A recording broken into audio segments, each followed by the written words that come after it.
Hello guys, you are very warm welcome to our channel BL storyteller. और मैं आज आपके साथ शांगवन फैन फिक्शन का नेक्स्ट पार्ट लेके आई हूँ। आई होप आपको ये पार्ट बहुत अच्छा लगेगा। इस पिछली पार्ट में आपने देखा था कि वी बुशिया ने लवांगची की बहुत सारी जो है वो तारीफ़ की होती है एक पोइट्री में। गाइस, पोइट्री किसी को लिखना पसंद है, मतलब मुझे जब मैं बहुत छोटी थी 10-11 साल की थी, मुझे तब भी लिखना पसंद था। तो अब कोई ये मत कह देना कि छोटे बच्चे पोइट्री नहीं लिख सकते। और एक और मोर इन्फॉर्मेशन, अगर आपको कुछ भी पूछना है फैन फिक्शंस या नॉवल से रिलेटेड, आप इंस्टाग्राम पे पूछें। इंस्टाग्राम का लिंक अवेलेबल है गाइस। आप कमेंट सेक्शन में यूट्यूब के कुछ भी मत पूछिएगा, किसी भी फैन फिक्शन के कमेंट सेक्शन में कुछ भी मत पूछिएगा। Thank you so much. हम नेक्स्ट चैप्टर अपना शुरू करने जा रहे हैं। लैन चंचन रिप्लाई करती है, यंग मास्टर वे, हमारे मास्टर लैन बहुत ही ब्यूटीफुल गेयर हैं।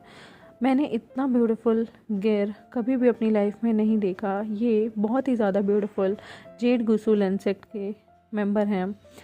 तभी विभूषण कहता है, आंटी चंचन, मेरा लंजा है ही बेस्ट। तभी लैन चंचन सिर हिलाते हुए स्माइल करते हैं और कहती हैं कि यंग मास्टर लैन, मैं आपसे कुछ बात करना चाहती हूँ प्यूबर्टी को लेके। यंग मास्टर, आप एक गेयर हैं और बहुत जल्दी आप प्यूबर्टी की एज को हिट करने वाले हैं, क्योंकि अब आप एक टीनेजर हो चुके हैं जो कि 14 साल का है। लंजा ब्लश करता है और विंग भी वहाँ था। लंजा जो है रिग्रेट करता है अपने डिसीज़न पे, क्योंकि थोड़ी देर पहले ही उसने कहा था कि आप मुझसे जो भी बात करना चाहती हैं वो विभूषण के सामने कीजिए, क्योंकि वो मेरा दोस्त है और मैं उससे कुछ भी नहीं छुपाता हूँ। अब लंजा को शर्म आने लगी थी विभूषण के प्रेजेंस में। लैन चंचन कहती है, अब वो गाइस 14 साल के हो चुके हैं। लैन चंचन कंटिन्यू करते हुए बोलती हैं प्यूबर्टी के बारे में कि जल्दी ही सर्टेन चेंजेस होंगे यंग मास्टर लैन आपकी बॉडी में, और आपकी बॉडी में बहुत सारे शेप शिफ्टिंग चेंजेस भी होंगे। तभी विभूषण क्यूरियोसिटी से पूछता है, क्यूरियोसिटी से कि ऐसा क्या होने वाला है, किस तरह के चेंजेस होंगे आंटी चिंचिन। लैन चिंचिन जो है वो अपना स्ट्रिक्ट फेस रखते हुए एक्सप्लेन करती हैं, यंग मास्टर लैन एक टीनेजर हैं, उनके अंदर थोड़े से मेल और फीमेल फीचर्स दोनों होंगे उनकी बॉडी में। वो जल्दी ही प्यूबर्टी को हिट करने वाले हैं, तो वो एक गर्ल की तरह ब्लीड भी करेंगे, यानी कि उन्हें ब्लीडिंग भी होगी, यानी कि उन्हें मेंस्ट्रुएशन भी होगी। और वो बहुत ही जल्दी अपना चेस्ट को ब्रेस्ट साइज में जो है उनका डेवलप्ड होने लगेगा। विभूषण क्यूरियोसिटी से पूछता है, आपका क्या मतलब है कि वो ब्लीड करेगा और उसके पास जो है ब्रेस्ट होगी।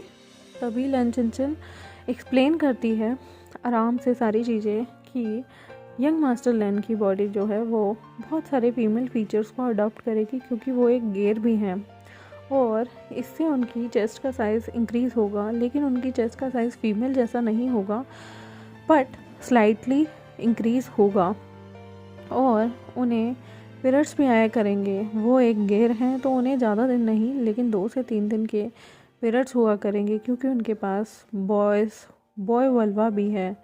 और लवांगजी की बॉडी में फीमेल और मेल दोनों के बॉडी के पार्ट्स होते हैं। फीमेल और मेल बॉडी के पार्ट्स रिप्रोडक्टिव जो ऑर्गन होते हैं, उसका फीमेल बॉडी का रिप्रोडक्टिव जो सिस्टम होता है, ऑर्गन होता है, वो एक्टिव होता है, तभी वो गेयर होता है। क्योंकि उसका मेल, उसके पास पार्ट है लेकिन वो यूज़लेस है, क्योंकि वो कभी भी किसी को प्रेग्नेंट नहीं कर सकता, बट वो भी विजन से प्रेग्नेंट हो सकता है। गाइस, गेयर में 2-3 तरीके की चीज़ें होती हैं, वो मैं यहाँ नहीं समझा सकती, लेकिन आई होप आप समझ गए होंगे मैं किस पार्ट की बात कर रही हूँ। लवांगजी को बहुत शाय फील होता है ब्रेस्ट वर्ड और बॉय वल्वा वर्ड पे, क्योंकि विभूषण भी वहाँ शर्मा जाता है, क्योंकि वो जानता है बहुत सारी एडल्ट थिंग के बारे में। वो दोनों जो हैं अपनी स्टडीज़ में, जैसे कि जब मैं 14 साल की थी तब 10th में मैंने रिप्रोडक्शन चैप्टर पढ़ा था, जो कि CBSE की बुक में है। तो इस तरह से उनकी भी जो बुक्स होती थी उसमें उसने कहीं ना कहीं वो चीज़ें पढ़ी थी। लैन चिंचिन कंटिन्यू करती है और एक्सप्लेन करती है, यंग मास्टर लैन, क्या आप कुछ पेन बियर कर पाएंगे, क्योंकि पीरियड्स के टाइम में कभी कभी इंसान को बहुत ज़्यादा पेन फील होता है, क्योंकि जो क्रैम्प्स उसके पेट में पड़ते हैं, और उसे बहुत ज़्यादा दर्द होता है ब्लीडिंग के टाइम पे। यंग मास्टर लिन, आपको तब ठंडा फूड अवॉइड करना होगा अपने पीरियड्स के टाइम पे, और आपको अपने सिर जो है वो कच्चा होता है तब उस दौरान आपको सिर धोना अवॉइड करना होगा ताकि आपकी ब्लीडिंग कंटिन्यूटी में रहे, क्योंकि अगर आप सिर धो देंगे तो सिर उससे एक ठंडक का एहसास हो जाता है और कभी कभी ब्लीडिंग रुक जाती है। इवन अगर आपको कहीं भी दर्द होगा तो आपको प्रॉपर रेस्ट लेने की ज़रूरत है।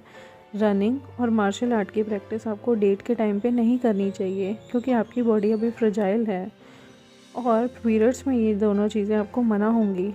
और जितना हो सके आप गर्म पानी यानी कि गुनगुना पानी पीजिएगा या टी लीजिएगा।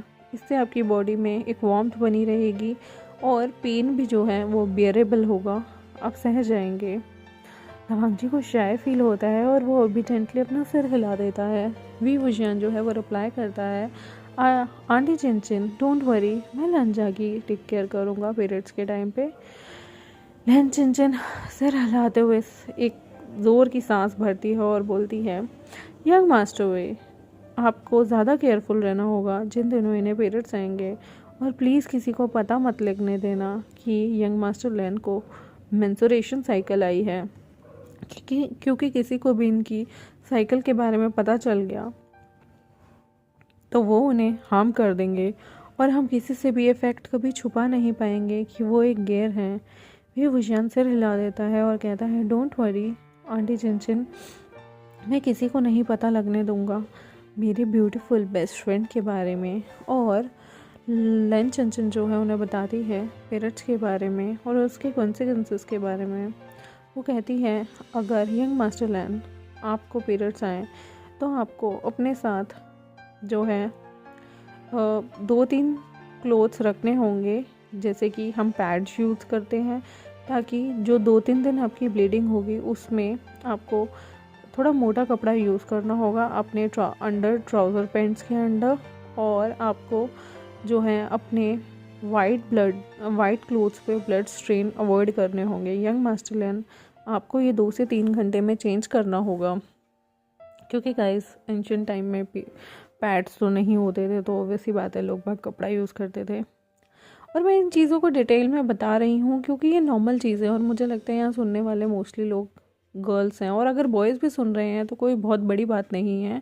आपकी बहन होती है या आपकी कोई फ्रेंड होती है या आपकी गर्लफ्रेंड होती है तो आप उसकी केयर टेक कर सकते हैं। ये नॉलेज होना बहुत ज़रूरी होता है, क्योंकि अक्सर हम अपने लोगों को अवेयर नहीं करते, जिससे क्या होता है लोग बहुत फन करने लगते हैं कि ओ पीरियड्स आ गए, ईव टीजिंग होती है गलत तरीके से। वो टाइम बहुत क्रूशियल होता है, उसमें ईव टीजिंग का टाइम नहीं, उसमें आप लोगों के कोऑपरेशन का टाइम लोग मांगते हैं कि आपको लोगों की मदद करनी चाहिए, उन्हें टीज़ नहीं करना चाहिए। ये कोई गलत नहीं है, ये कोई पाप नहीं है, ये एक नेचुरल प्रोसेस है जो बॉडी का है, और ये प्रोसेस हमें कुदरत ने दिया है, ये कोई हमारा पर्सनल चीज़ नहीं थी। और यही प्रोसेस आगे चल के एक जनरेशन को जो है बर्थ देता है, और ये प्रोसेस कोई पाप का प्रोसेस नहीं है, कोई गिलोना प्रोसेस नहीं है, ये एक सेक्रेड प्रोसेस है।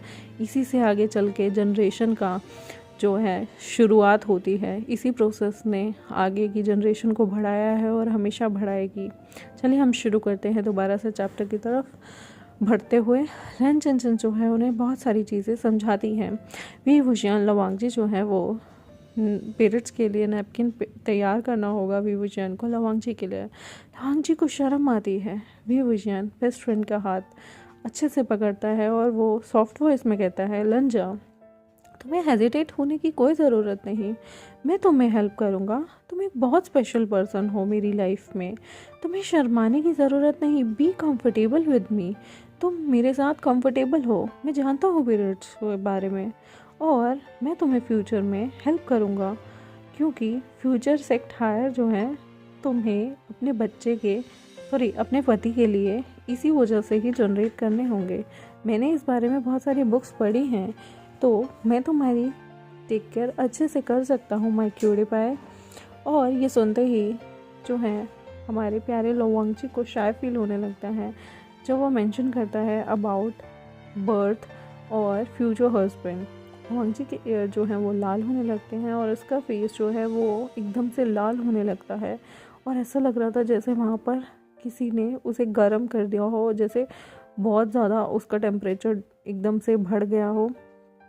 लेकिन उसका दोस्त उसे बहुत टाइटली हग करता है, दोनों ब्लश करते हैं और विंग जो है उसके चीक्स पे प्यारी सी क्यूटी पाई सी किस करता है।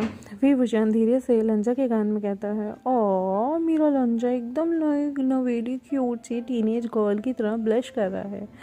लंजा कहता है, विंग। लवांगजी जो है वो टाइटली अपने कपड़ों को पकड़ लेता है, उसे बहुत शर्म आ रही होती है। उसे ऐसा लग रहा था कि उसे एक ज़मीन के अंदर ना एक होल बनाना चाहिए और उसे वहाँ पर खुद को गाड़ लेना चाहिए, उसे इतनी शर्म आ रही थी। लेकिन उसका जो बेस्ट फ्रेंड होता है ना, वो उसे टीज़ करने का कोई टाइम नहीं छोड़ता। लेकिन वो जानता था कि उसका फ्रेंड उसकी हर जगह मदद करेगा। और गाइस, हमें भी मदद करनी चाहिए। टीजिंग अपनी जगह है, लेकिन ऐसी कोई सिचुएशन आ जाए जहाँ आपका दोस्त खड़ा है और उसे थोड़ी एम्बेरसमेंट फील हो रही है, तो आपको हक से उसका साथ देना चाहिए। किसी का साथ देना गलत नहीं होता गाइस, और स्पेशली पीरियड्स में गर्ल्स हैं तो आपको अपनी गर्ल्स फ्रेंड को सपोर्ट करना चाहिए। और अगर आप बॉय भी हैं और आपकी कोई गर्लफ्रेंड भी है, मतलब गर्लफ्रेंड नहीं, गर्ल और फ्रेंड यानी कि एक लड़की दोस्त है, तो आपको उसे सपोर्ट करना चाहिए रेदर देन उसे अशेम्ड फील हो। आप उसे इतना कंफर्ट दें कि शायद उसे ऑकवर्ड लगे ही ना, क्योंकि इट्स अ नेचुरल प्रोसेस। लवांगजी जो है विभूषण के साथ प्रैक्टिस कर रहा होता है स्वॉर्डमैनशिप की। लंचचन जो है वो उन्हें बहुत सारी चीज़ें सिखा रहे होते हैं, क्योंकि अब वो 14 साल के हो गए थे। 13 साल की उम्र में उन्हें उनका रिबन, उनकी स्वॉर्ड्स मिल चुकी होती हैं। लवांगजी को पेन होता है अपने स्टमक में, बट वो उस चीज़ को इग्नोर करना बेहतर मानता है और वो सोच रहा होता है कि शायद ये फूड पॉइजनिंग की वजह से हुआ है, क्या पता उसने कुछ ज़्यादा खा लिया हो। लवांगजी विभूषण परफॉर्म करते हैं अपनी स्वॉर्डमैनशिप को अच्छे से, क्योंकि वहाँ पर एक कंपटीशन होने वाला था जहाँ पर डिफरेंट क्लैन के मेंबर्स ज्वाइन करने वाले थे मार्शल वर्ल्ड को, और टीनेज स्वॉर्डमैनशिप कंपटीशन वहाँ पर होने वाला था। लवांगजी जो है विभूषण दोनों के दोनों एज अ टीम परफॉर्म करने वाले थे। लवांगजी अपने बेस्ट फ्रेंड को अपनी बहुत सारी मार्शल आर्ट्स स्किल्स और स्वॉर्डमैनशिप, स्क्रिप्चर क्राफ्टिंग, राइटिंग और टैलिस्मन क्राफ्टी थिंग्स शो करना चाहता था। विभूषण बहुत ज़्यादा डेवलप कर चुका था, नए मूव्स भी सीख चुका था जो कि लेंस सेट से डिफरेंट थे। विभूषण बहुत बार यूनमक सेट जाया करता था और वहाँ पर जियांग्स के पास एक महीना रहा करता था, और हर 6 महीने बाद वो यनमक जियांग जाया करता था एक महीने के लिए वहाँ की तलवारबाजी सीखने के लिए, और वो लवांगजी के साथ वहाँ जाया करता था। लवांगजी कभी भी अपने बेस्ट फ्रेंड को कहीं भी अकेले जाना अलाउ नहीं करता था। लवांगजी लंचरन से परमिशन देता था और विभूषण के साथ जाया करता था हर जगह स्वॉर्डमैनशिप के लिए। इवन आज भी लैंड क्लैन में जब उनकी क्लासेस कंप्लीट हो गई थी, तब वो compete करने वाले थे वन क्लैन के साथ और जिन क्लैन के साथ। अब देखते हैं आगे क्या होगा, क्या रोमांचक एपिसोड होगा, कैसे वो दोनों जो हैं डील करेंगे, और लवांगजी को फूड पॉइजनिंग हुई है या क्या बात हुई है, ये हम जानेंगे अपने आने वाले चैप्टर्स में। आई होप आपको ये चैप्टर अच्छा लगा हो तो मेरे चैनल को सब्सक्राइब कर दे, वीडियोस को लाइक कर दे, बेल आइकन को प्रेस कर दे गाइस, ताकि आपके पास सारी इन्फॉर्मेशन आती रहे मैं जो अब चीज़ें अपलोड करती हूँ, क्योंकि फिर लोगों को पता ही नहीं चलता कि मैंने दिन में क्या क्या चीज़ें अपलोड की हैं। मैं 4 स्टोरी लाइन को एक साथ अपलोड कर रही हूँ गाइस, शियानवेंग की, हुआलियन की, बिंगच्यू की और वेंजू की। तो आई होप आपको समझ में आ गई हो। अगर आपको इनमें से कोई भी स्टोरी लाइन में आप इंटरेस्टेड है तो आप उसे देख सकते हैं, लेकिन फिर से मैं दोहरा रही हूँ, कमेंट सेक्शन में कोई भी कमेंट किसी भी स्टोरी लाइन या नॉवल से रिलेटेड ना करें। अच्छा है, थैंक यू, क्यूट है, इस तरह की चीज़ें लिखिए, कोई दिक्कत नहीं। फर्दर इंक्वायरी के लिए आप इंस्टाग्राम पे जाएं और वहाँ पर पूछें। Thank you very much, bye bye.